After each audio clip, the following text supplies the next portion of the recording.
আসসালামু আলাইকুম, শুভেচ্ছা, স্বাগতম প্রিয় দর্শক। প্রথম আলো পত্রিকায় সংবাদ আসছে। আপনারা জানেন যে রাশিয়া এবং আমেরিকা ওনারা এই রাশিয়ার প্রধানমন্ত্রী ত্রিমিভেদমেদ উনি একটা মন্তব্য করছেন, ওইটা নিয়ে যুক্তরাষ্ট্রের প্রেসিডেন্ট উনি ওইটা নিয়ে চড়ছেন আর কি, উনি রাগ হয়ে হয়েছেন। উনি উনি মনে করেন ওনাদের ওই সেনা কর্মকর্তাদের উনি নির্দেশ দিয়েছেন যে পারমাণবিক সাবমেরিন রাশিয়ার জলসীমার কাছাকাছি মোতায়েনের জন্য। এইটা নিয়ে বিশ্বব্যাপী একটা উত্তেজনাকর পরিস্থিতি এবং একটা ভয়ের সংস্কৃতি শুরু হয়েছে, বিশেষ করে ইউরোপীয় দেশগুলি এবং বিশ্ব কি পারমাণবিক যুদ্ধের দিকে যাচ্ছে কি কিনা এই ব্যাপার নিয়ে অবশ্যই শঙ্কিত আছে। এই ব্যাপার নিয়ে প্রথম আলো পত্রিকায় এই সংবাদ আসছে। প্রিয় দর্শক, যুক্তরাষ্ট্র রাশিয়া উত্তেজনা, বিশ্ব কি পরমাণু যুদ্ধের ঝুঁকির মুখে পড়ে যাচ্ছে। যুক্তরাষ্ট্রের প্রেসিডেন্ট ডোনাল্ড ট্রাম্প রাশিয়ার জলসীমার কাছে দুটি কৌশলগত পারমাণবিক সাবমেরিন মোতায়েনের নির্দেশ দিয়েছেন। ট্রাম্পের এই নির্দেশকে বিশ্ব পরিস্থিতির নাটকীয় মোড় বলে মনে করছেন অনেকে। রাশিয়ার বিরুদ্ধে ট্রাম্পের এই পদক্ষেপ বিশ্বজুড়ে খবরের শিরোনাম হয়েছে। বিশ্ববাজারে উদ্বেগ ছড়িয়েছে আর ন্যাটোর মিত্রগুলো সতর্ক অবস্থানে গেছে। সেই সঙ্গে ইউক্রেন যুদ্ধ ঘিরে যুক্তরাষ্ট্র ও রাশিয়ার মধ্যে পারমাণবিক উত্তেজনা বৃদ্ধির সংখ্যা আবারও ঘনীভূত হচ্ছে। ট্রাম্পের এই পদক্ষেপ বিশ্ব রাজনীতির দৃশ্য পরিবর্তন করতে পারে এবং পরিস্থিতি আরও খারাপ হওয়ার আগে কূটনৈতিক উদ্যোগ গ্রহণের আহ্বান জোরদার হচ্ছে। এটা অবশ্য ঠিকই, কেন পরিস্থিতি ঘোলাটে হওয়ার আগে অবশ্যই কূটনৈতিক তৎপরতা চালানো উচিত। প্রিয় দর্শক, ত্রিমিভেদেব কি বলছেন? গত বৃহস্পতিবার রাশিয়ার সাবেক প্রেসিডেন্ট ও বর্তমানে নিরাপত্তা পরিষদের উপপ্রধান ত্রিমিভেদ যুক্তরাষ্ট্রকে সতর্ক করে দিয়ে বলেন, কল্পিত ডেড হ্যান্ড কথাটা বিপজ্জনক হতে পারে, সে বিষয়ে ট্রাম্পের সচেতন থাকা উচিত। মূলত রাশিয়ার স্নায়ুযুদ্ধকালীন পারমাণবিক অস্ত্র ব্যবহারের প্রতি ইঙ্গিত করে তিনি এ সতর্ক বার্তা দেন।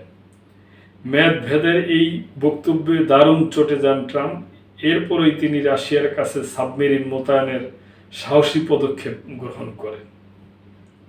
মেদভেদের ওই বক্তব্যকে ট্রাম্প বোকামিপূর্ণ ও উস্কানিমূলক হুমকি বলে উল্লেখ করেছেন। মেদভেদ এবং ট্রাম্পের এই কথার লড়াই স্নায়ুযুদ্ধের সময়ের পারমাণবিক অস্ত্রের ব্যবহার নিয়ে উত্তেজনার কথাই মনে করিয়ে দিচ্ছে। কারণ ট্রাম্পের এই সিদ্ধান্ত শুধু একটি সামরিক পদক্ষেপ নয়, বরং এটি বিশ্বব্যাপী বাড়তে থাকা উত্তেজনা এবং ইউক্রেনে চলমান যুদ্ধের প্রেক্ষাপটে একটি শক্তিশালী ভূ রাজনৈতিক বার্তাও। মস্কোর উস্কানিমূলক হুমকি সহ্য করবে না ওয়াশিংটন। ট্রাম্প তার এই পদক্ষেপকে সতর্কতামূলক ব্যবস্থা হিসাবে উপস্থাপন করলো। এটি স্নায়ুযুদ্ধের পর যুক্তরাষ্ট্রের কোনো প্রেসিডেন্টের নেওয়া সবচেয়ে সাহসী পারমাণবিক সিদ্ধান্ত হিসাবে বিবেচিত হচ্ছে। এর মাধ্যমে ট্রাম্প প্রশাসন মস্কোকে একটি স্পষ্ট বার্তা দিয়েছে। সেই বার্তা হলো, মস্কোর উস্কানিমূলক হুমকি সহ্য করবে না ওয়াশিংটন। তবে ট্রাম্পের এই পদক্ষেপ শুধু রাশিয়াকে সামরিকভাবে বিরত রাখার জন্য নয়, বরং এটি একটি বিস্তৃত চাপ প্রয়োগের অংশ, যার মধ্যে কঠোর অর্থনৈতিক ব্যবস্থা গ্রহণও রয়েছে। সাবমেরিন মোতায়েনের পাশাপাশি ট্রাম্প রাশিয়ার উপর শুল্ক ও বাণিজ্যিক নিষেধাজ্ঞাও বাড়াচ্ছেন। তিনি নানা বৈশ্বিক জোট ও বিভিন্ন দেশের আচরণের সঙ্গে রাশিয়ার বিরুদ্ধে শাস্তিমূলক ব্যবস্থা গ্রহণকে সরাসরি তার কৌশলে যুক্ত করেছেন। যেমন যেসব দেশ রাশিয়ার পক্ষে ঝুঁকছে বা যুক্তরাষ্ট্র বিরোধী অবস্থান নিচ্ছে, তাদের উপর শুল্ক ও বাণিজ্যিক চাপ বাড়ানো হচ্ছে। এর মধ্যে ভারতও রয়েছে। ব্রিক্স জোটের গুরুত্বপূর্ণ সদস্য ভারত, দেশটি এখনও রাশিয়ার কাছ থেকে ছাড় মূল্যে তেল ও অস্ত্র আমদানি অব্যাহত রেখেছে।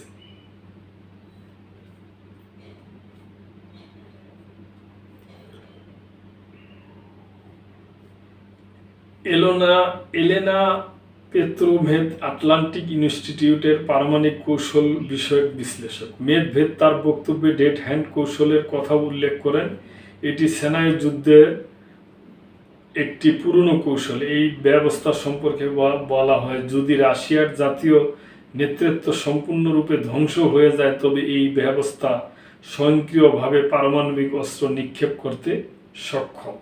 ভয়াবহ এই তথ্যটি পশ্চিমা দেশগুলোর সরকারের মধ্যে প্রবল উদ্বেগের জন্ম দিয়েছে এবং সম্ভবত ট্রাম্পের দ্রুত সামরিক পদক্ষেপ গ্রহণের সিদ্ধান্ত গ্রহণে বড় ভূমিকা রেখেছে। প্রকাশ্যে এসব মন্তব্য করে মেদভেদেভ হয়তো বোঝাতে চাইছেন ইউক্রেন নিয়ে চলমান সংঘাতে রাশিয়াকে ভয় দেখিয়ে বা চাপ প্রয়োগ করে নিজের ভূ রাজনৈতিক অবস্থান থেকে পিছু হটতে বাধ্য করা যাবে না। ইউক্রেন যুদ্ধ বিশ্বব্যাপী ভূ রাজনৈতিক অস্থিরতা আরও তীব্র করেছে। ইউক্রেন রাশিয়া যুদ্ধ 4th বছরে পড়েছে। বর্তমানে এই যুদ্ধকে বিশ্ব অস্থিতিশীলতার প্রধান কারণ হিসাবে দেখা হচ্ছে। প্রেসিডেন্ট ট্রাম্প বারবার জোর দিয়ে বলছেন রাশিয়াকে যুদ্ধবিরতিতে সম্মতি হতে হবে এবং শান্তি আলোচনা শুরু করতে হবে। এজন্য তিনি রাশিয়াকে স্পষ্ট সময়সীমা বেঁধে দিয়েছেন এবং সময়সীমা পেরিয়ে গেলে কঠোর ফলাফলের হুঁশিয়ারি উচ্চারণ করেছেন। যদিও মস্কো যুক্তরাষ্ট্রের চাপ প্রতিরোধ করেছে এবং ক্রেমলিন ইউক্রেন যুদ্ধকে ন্যাটোর সম্প্রসারণের বিরুদ্ধে তাদের প্রতিরক্ষামূলক ব্যবস্থা হিসাবে উপস্থাপন করে যাচ্ছে। আক্রমণ নাকি সতর্কতামূলক ব্যবস্থা। সাবমেরিন মোতায়েন নিয়ে সমালোচনা বৃদ্ধির মুখে প্রেসিডেন্ট ট্রাম্প তার সাবমেরিন মোতায়েনের সিদ্ধান্তকে আক্রমণ নয় বরং প্রয়োজনীয় সতর্কতা বলে যুক্তি দেখিয়েছেন। ট্রাম্প জোর দিয়ে বলেছেন যুক্তরাষ্ট্রের কোনো সংঘাত শুরু করার পরিকল্পনা নেই, তবে একজন উচ্চপদস্থ রুশ কর্মকর্তার বেপরোয়া হুমকির পর নীরবে বসে থাকা সম্ভব নয়। এই পদক্ষেপ শুধু যুক্তরাষ্ট্রের স্বার্থ রক্ষার জন্যই নয় বরং হুমকির মুখে শক্তি প্রদর্শনের কথাও বলেছে। ডোনাল্ড ট্রাম্প যুক্তরাষ্ট্রের প্রেসিডেন্ট। ট্রাম্প বলেছেন শব্দের গুরুত্ব আছে। যখন কেউ পারমাণবিক প্রতিশোধের হুমকি দেয় তখন আমাদের তা গুরুত্ব সহকারে নিতে হবে। এই প্রতিক্রিয়া বিশ্বমঞ্চে যুক্তরাষ্ট্রের শক্তি প্রদর্শনের যে বৃহত্তর কৌশল ট্রাম্প গ্রহণ করছেন তার কেন্দ্র রয়েছে, বিশেষ করে জাতীয় নিরাপত্তা, শক্তি নিয়ন্ত্রণ এবং বৃহৎ শক্তির হিসাবে নিজেদের প্রতিষ্ঠিত করার প্রতিযোগিতায়। যুক্তরাষ্ট্র রাশিয়ার বর্তমান পরিস্থিতি আন্তর্জাতিক কূটনীতির ভবিষ্যৎ নিয়ে জটিল প্রশ্ন তুলেছে। বিশ্ব তাকিয়ে রয়েছে যুক্তরাষ্ট্র ও রাশিয়ার দিকে। রুশ সীমান্তের কাছাকাছি পারমাণবিক সাবমেরিন মোতায়েনের মাধ্যমে প্রেসিডেন্ট ট্রাম্পের সাহসী সিদ্ধান্ত বাকযুদ্ধকে এক সম্ভাব্য সংঘাতের কেন্দ্রবিন্দু বানিয়েছে। মেদভেদকে দেওয়া ট্রাম্পের হুঁশিয়ারি এবং সাবমেরিন মোতায়েন স্পষ্ট বার্তা দিচ্ছে, যত বড় ঝুঁকি হোক না কেন যুক্তরাষ্ট্র নিজের স্বার্থ ও মিত্রদের রক্ষা করতে প্রস্তুত।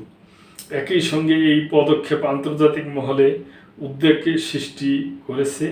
এটি আবারও মনে করিয়ে দিয়েছে প্রতীতের যে কোনো সময়ে চেয়ে এখন কূটনীতিক পুনরুজ্জীবিত, কৌশলগত সংযম এবং পারমাণবিক উত্তেজনা প্রশমন বেশি প্রয়োজন। এই মুহূর্তে বিশ্ব তাকিয়ে আছে পরবর্তী ঘটনা প্রবাহের দিকে, কারণ পারমাণবিক অস্ত্রের এই যুগে ভুল বুঝাবুঝির কয়েক মিনিটেই রূপ নিতে পারে ভয়াবহ বিপর্যয়। তো প্রিয় দর্শক, আমরা একই কথা বলে আসছি, এখনো বলি আমরা শান্তি চাই, পুরো পৃথিবীটা শান্তিময় হয়ে যাক। পৃথিবীর যে বিশ্ব বড় বড় নেতারা আছে ওনারা শান্তির দিকে এগিয়ে যাক। কোনো হঠকারী সিদ্ধান্তে যেন সামান্য কোনো ভুলের কারণে যেন পৃথিবী ধ্বংসের দিকে না চলে যায়, এই দিকে সবারই দৃষ্টি দিতে হবে। তার কারণ ওই প্রথম বিশ্বযুদ্ধ, দ্বিতীয় বিশ্বযুদ্ধ, ওই আমলে তো এত আধুনিক অস্ত্রশস্ত্র ছিল না, এত স্মার্ট, ছিল না। এখন যে অবস্থা, এখন যদি আল্লাহ না করুক এরকম কোনো যুদ্ধ হয়, নিমিষে পৃথিবী ধ্বংসের পর্যায়ে যাবে। জান মাল, সয় সম্পত্তি সবই ক্ষতি হয়ে পৃথিবী ধ্বংস হয়ে যাবে। সুতরাং এই দিকে সবারই সতর্ক দৃষ্টি থাকতে হবে। আসুন আমরা সবাই মিলে শান্তির দিকে আগাই। প্রিয় দর্শক, আপনাদের যদি এ ব্যাপারে কোনো কিছু বলার থাকে অবশ্যই কমেন্ট করবেন এবং সাবস্ক্রাইব করে চ্যানেলটির পাশেই থাকবেন। আল্লাহ হাফেজ।